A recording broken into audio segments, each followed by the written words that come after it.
Yeah, so I am generally in favor of transmission. One of the interesting things about transmission is because, as you mentioned at the outset, these are such long-lived assets that you might build it for one purpose, and then because they're typically part of an integrated grid, the generation later serve a totally different purpose.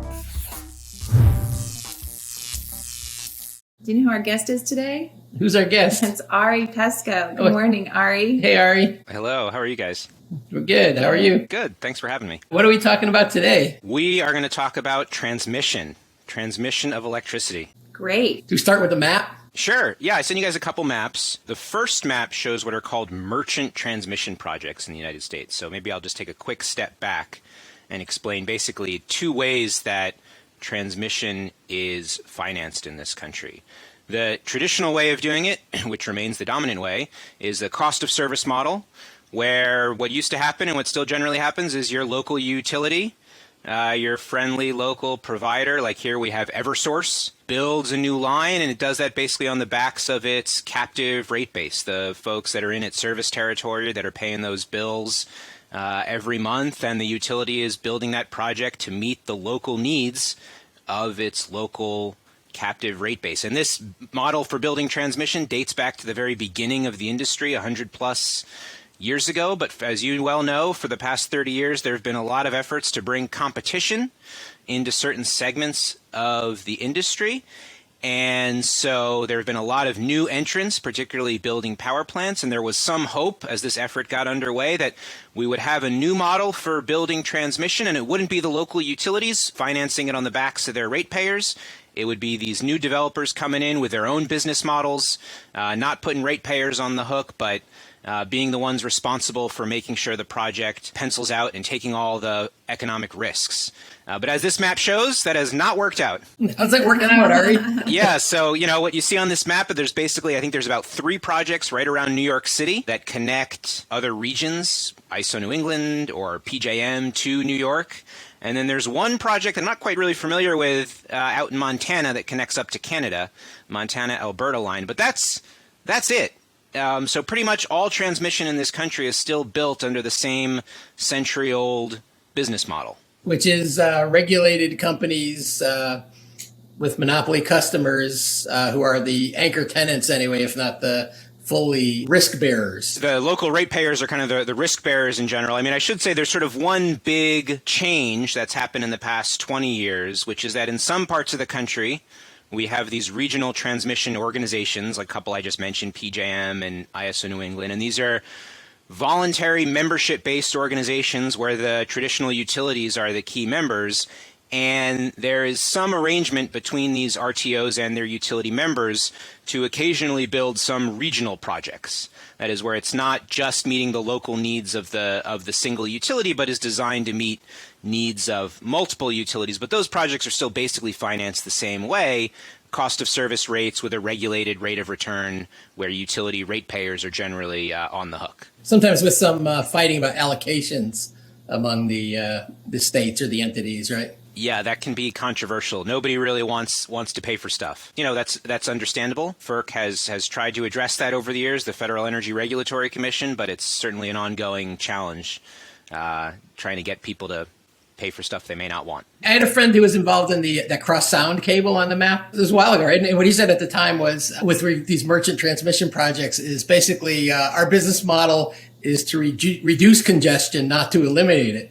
Because then when you eliminate it, then you eliminate the economic justification for the project and don't necessarily make any money. Yeah, arbitrage can be a tricky thing. You don't want to be too good at arbitraging because then you even out the prices and there's no more money left for you. I mean, essentially what these projects are based on, as you were sort of alluding to, based on locational marginal prices of energy. That is, these regional energy markets run hourly and sub-hourly auctions that generate prices for energy at different locations. And the goal of these projects is to basically capture those price differences by moving energy from a low cost to a high cost. Buy it low, sell it high. Classic arbitrage. Transmission lines can take 5 years or 10 years or 15 years to build, and then they last for, forever. And so how does that fit with the arbitraging hourly and sub-hourly prices? It's a great question about the arbitrage value, and I guess it depends on the payback period for these projects. So, can you talk a little bit about Texas? Only because I feel like a lot of these questions, I mean, certainly there are a lot of people making a lot of money. They can pay for transmission lines, but it feels like jurisdiction under FERC is really problematic, and having multiple states having to weigh in has just made things slow down, maybe. But in Texas, because they have several cities and they have wind and solar, they managed to build a lot. Is that right? Yeah, so this might be a good opportunity to talk about the second map I sent, because it gets into some of these sort of cross-state issues. So the second map I sent is adapted from a report put out by Americans for a Clean Energy Grid, ASEG, in a January 2021 report, I believe, where they identified a bunch of what they called shovel-ready projects.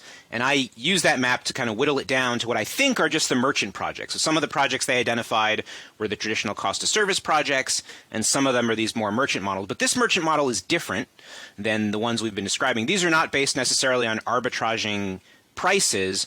These are sort of more of a pipeline model where we're going to build a project that takes, let's say, wind energy from a place like Kansas, where wind energy is really cheap, and moves it to a higher value location, like let's say Illinois or Chicago area, where you can sell into those markets there. And there have been a number of these proposals to move renewables across multiple states from sort of wide open spaces to more urban areas. And as far as I'm aware, not a single one of them is yet online. One of the challenges you just alluded to, which is that it's hard to get permitting permission from multiple states. And that one of the reasons for that is because the permitting laws in these states are kind of built around the traditional utility model. They imagine that it's the utility coming to ask for permission, and the utility is going to finance it through local rates, and the purpose is to meet local needs. So when you have one of these cross-state projects come in that's not really designed to meet local needs, it's often sort of either you're a pass-through state, or you're maybe benefiting local wind farms, not necessarily local ratepayers. The laws and the project purpose don't necessarily line up. So that's certainly one challenge for these projects. There have been others as well too, but siting has been key. And then you mentioned the Texas projects. There they had a big initiative actually enacted by the legislature around 2005 called the CREZ projects, Competitive Renewable Energy Zones. And part of Texas, called the ERCOT region, is its own grid. It doesn't really connect in any robust way to other parts of the country. It's regulated entirely by Texas, so everything that happens in ERCOT stays in ERCOT. And that has some advantages because you have one government that can regulate everything from the siting, the financing, the cost allocation, the competitive process. The whole thing is run by one government, and so you can have sort of a unified approach. And we see that occasionally in the rest of the country, but those are really rare opportunities to kind of have that unity of vision. What about the other projects on this map that are moving solar and wind to loads? Yeah, I mean, the sort of most well-known here are the Grain Belt Express and the Plains and Eastern were developed by a company called Cleanline, which was well documented in a book by Russell Gold that came out a couple years ago, really illustrating the vision that you need to have to sort of develop one of these projects, because it takes at least 10 years to actually get one of these from sort of inception to operation, although some of these I think have been going for nearly 20. So, you know, it's sort of that company actually ended up selling the project development rights. You know, a lot of these other projects, you have a bunch in the southwest, and then, you know, a few up in the northeast as well, where I think a couple of those in the northeast actually may be the more traditional style project. I'm not sure if I fact-checked this as well as I should have. Another one that's really interesting and worth talking about is the Sioux Green Line that's from Iowa, sort of designed to bring wind energy from Iowa over to the Chicago area. What's interesting about it is it's a pure merchant project. It's going to use mostly existing rights of way, so the siting challenge shouldn't be as big as a lot of the other projects. Some of it's going to be underground, I think. But it's running into another regulatory challenge, which is at the FERC level. So FERC is responsible for all the rules around interconnection. So these usually apply to a generator. If a generator wants to connect to the utility-owned system, it has to go through a regulated process. Here the challenge is for a merchant transmission project, it ultimately has to connect to the existing system. And it's finding a couple of challenges along the way and has filed some complaints at FERC about that, including it also wants to participate in the PJM capacity auction, which is typically for generators to kind of sell their capabilities into the market to make sure the market keeps the lights on. And it's not used to looking at a project from a merchant HVDC, high voltage DC transmission line. So there have been some issues around that too. Can you summarize the arguments kind of for and against allowing transmission to participate in that way? No, I can't take a deep dive on that proceeding. I do think part of it, as I recall, had to do sort of with the controllability. So I don't remember all of the arguments. I didn't take a deep dive on that. And I will say, so one thing just I'll note about this sort of procedurally, because I'm a lawyer and that's the kind of stuff I pay attention to. FERC doesn't have any deadline under the law to respond to a complaint. So you can have complaints, you can file a complaint before FERC and it can sit there for years. And that's kind of the position that Sue Green, I believe, is in right now. I don't know the exact timing, but it's certainly been in front of FERC for a while. There have been plenty of arguments back and forth. I believe we've now changed a lot of the rules in the capacity auction.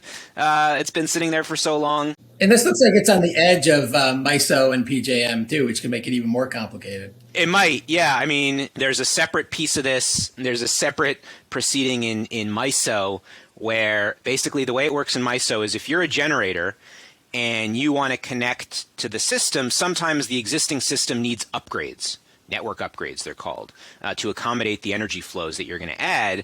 And in other parts of the country, the generator gets to pay for those upgrades. But in MISO, the utilities have the option to finance those upgrades, and they get their return on investment on those upgrades. So it raises the costs for the generators. The utilities tried to do the same thing for HVDC lines. To basically all the upgrades they wanted to finance, they wanted to profit from. It was a very recent complaint that FERC rejected, but I'm sure this will ultimately find its way into a federal court. So they basically want to cut of the action, the utilities in MISO, off of this Sue Green project. So FERC has a problem with the transmission line participating in the market, but you said there were other barriers to just getting this Sue Green permitted in the first place. Could you say what some of those problems are? So I don't know exactly where the Sue Green project stands in terms of Iowa and Illinois. You know, and unfortunately, what often happens with these projects is, you know, they can face local opposition, which is often understandable. Probably this project is less so because, as I said, you know, it's using existing rights of way, it's underground. But I think the more unfortunate reality is that sometimes it's environmental groups that occasionally oppose these projects that are designed to move renewable energy because these groups have been devoted to particular local environmental concerns that these projects can, implicate. And so I'm not sure about the details of Sue Green as to where exactly it stands. You know, as I said, it's in multiple FERC battles right now about interconnection and selling its capacity. So I don't know sort of the latest on it. Yeah, I think over the years, the less NIMBY, kind of broader looking environmental groups have opposed some projects because the source of the generation wasn't really clear or locked in. So this is going to be delivering wind from the Dakotas to Chicago or the area. But then there's an issue of what really is getting built there. And so maybe now that's been clarified somewhat, but I think some of the skepticism and opposition might be. Yeah, I mean, with these HVDC projects, it is pretty clear. Where I think there gets to be some controversy with the environmental community is with Quebec Hydro, and how to think about the environmental impact of that. As you know, there was a project in Maine that basically got rescinded by a popular ballot initiative. But was really all ready to go. But there were some environmental groups that had opposed it. I believe their challenges, I think, were dismissed by the courts. But, I don't know if the sort of concerns about hydro were animating their lawsuit, although, their lawsuit did target more local, Maine-based issues. And Mainers weren't really benefiting from that project anyway, right? I mean, you could argue that they were, but the energy wasn't so much for Maine. So the energy was certainly going to be paid for by the people of Massachusetts. It was all going to be done through contracts. I think the benefit for the region, potentially would have been at least a couple. One is that you're bringing more clean energy into the region. So in theory, you should be able to shut down some of the emitting energy. And what the effect should have been, I believe, for the rest of the region was actually lower energy prices.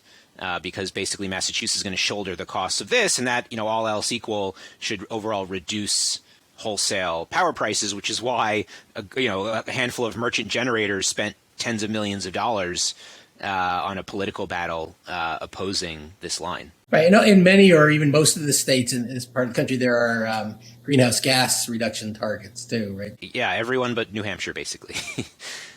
Yeah, 5 out of 6, which for most regions is pretty good, but we're hoping one day New Hampshire will come along too. So we've been talking about merchant transmission and different ownership models for transmission. So I take it you're in favor of more transmission lines getting built, at least certain kinds of lines or some lines. And do you have a recipe or a recommendation for what the utility or the RTOs or the FERC should be, or the advocates should be doing? Yeah, so I am generally in favor of transmission. One of the interesting things about transmission is because, as you mentioned at the outset, these are such long-lived assets that you might build it for one purpose, and then because they're typically part of an integrated grid, they actually a generation later serve a totally different purpose, and they're usually it's a beneficial purpose. So I'm generally in favor of more. What I've focused on is typically sort of the traditional model and the problems with the traditional model, and why we're not building enough large-scale projects. And my basic thesis is that the problem is the local utilities. The institutions themselves are designed to be locally focused. They have local monopoly service territories, and they rightfully spend time, effort, and money ensuring that the lights stay on in those local service territories. But this can lead to some, let's say, perverse incentives that they may not be interested in building regional projects, and there's a couple of reasons for that. One, it's often simply easier to build locally. You may be doing sort of a wreck and rebuild that you can rationalize, but that's basically a really easy project to get done. You have the rights of way, and you know how to get the local permits and all that. And sometimes you don't even need the local permits for projects like that. And regional projects, particularly if they're interstate, if you have to get new permits, new rights of way, there are risks and all that. And often you get the same, if not worse, return for doing that. So you might as well get the same return and do something easier. But often the return is actually lower because 10 years ago, FERC decided to bring competition to transmission development. I think that's basically a good move. When there's certain types of regional projects, they ought to be bid out in some way or developed through a competitive process in some way. But, from the utilities perspective, why compete when, again, you can get the same return just by building locally and not competing? So I think this all goes back to the challenge of regulating utilities, and how do you get them to do the things you think are broadly beneficial instead of the things that just serve their local interest. And the last thing I'll say about utilities is that in many parts of the country, they still own generation in about 36 or so states. And so there you also have vertical market power issues too, because a lot of what utilities do is spend their time justifying investment decisions they made 30 years ago for assets that came online 20 to 25 years ago. And often, one of the points of new major transmission projects is to bring low-cost generation online. Well, if you own a 30-year-old coal plant that's kind of difficult to justify, why are you going to want to build a project that's going to bring a bunch of cheap wind online? We've noticed utilities will go to great lengths to avoid closing undepreciated assets and facing write-offs, or even the risk of write-offs. I guess the last, one more thing to add to all this is there's a lot happening right now at the federal level on transmission. There was the infrastructure bill passed last year, which had some handful of billions of dollars, which is nice, but, it's going to take a lot more than that. FERC is in the midst of 3 major rulemakings. One designed to, sort of push utilities to think longer term in their transmission planning. Another one trying to improve the interconnection process, and another one get NERC to issue a reliability standard that considers extreme weather. And I think this is sort of just the tip of the iceberg. Plus, there's a whole bunch of stuff happening at the U.S. Department of Energy. But all this stuff is going to take, a decade to really see kind of the fruits of all these initiatives. So this is a long-term effort, and it really requires sort of sustained engagement. And it's a challenge to kind of steer these utilities in a different direction. And meanwhile, the Biden administration and others have clean electricity targets and decarbonization targets for 2030. Yeah, I mean, they may have gotten ahead of themselves a little bit. I wish we would have set, if I were energy czar, maybe we would have set some transmission targets and focused on meeting those, and then the clean energy would just follow after that. That would be great. So lastly, do you want to say a little bit about what you're working on, or this could be an ad for you or for your group? Sure. I am based at the Environmental and Energy Law program at Harvard Law School. My little shop is called the Electricity Law Initiative. We try to put out research that's relevant to ongoing policy discussions with novel legal theories, because the electricity sector is governed largely by century-old laws that have to be understood in context of today's needs. So I've been working a lot on transmission issues, both on some of the on the FERC rulemaking side mostly, but also sort of on some of the academic research issues as well that hopefully folks in this space find relevant. So do you and your colleagues have a beef with the Federal Power Act? No, we don't have a beef with the Federal Power Act. I think it's a lovely law that can be interpreted in very, very helpful ways, and I think FERC has done a lot with it over the years, and hopefully it will continue to be creative in how it can be relevant to today's needs. There's a lot of inertia in the system: physical inertia, legal inertia, financial inertia, institutional inertia. Yeah, I mean, I think it's really, I see things, all the things you said are correct, but my focus is a lot on the institutions and how do we reform how they're governed. And ensure that they're aligned with, again, what I think the important needs are of the 21st century, which is building a cleaner, more efficient, more reliable system. Yeah, let's get to work. Thanks for being on the show, Ari. All right, thanks for having me.